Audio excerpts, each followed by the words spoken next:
Hi, it's HardReset, and today I'll show you how to factory reset your phone Nothing Phone 4a.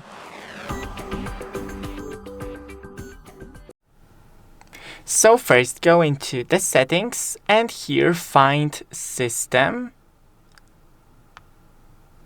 That should be right here. And now Reset option and erase all data, factory reset.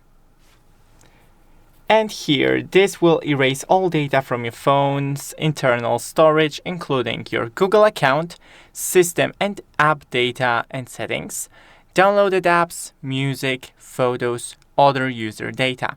You are currently signed in to the following accounts. Here you see the accounts. Erase all data. You need to enter your PIN. And it asks you one last time to erase your data. All your personal information and downloaded apps will be deleted. You can't undo this action. Erase all data. And that's pretty much it. Your phone will restart a couple of times, so just give it time. And thanks for watching. Don't forget to leave a like and see you in the next one.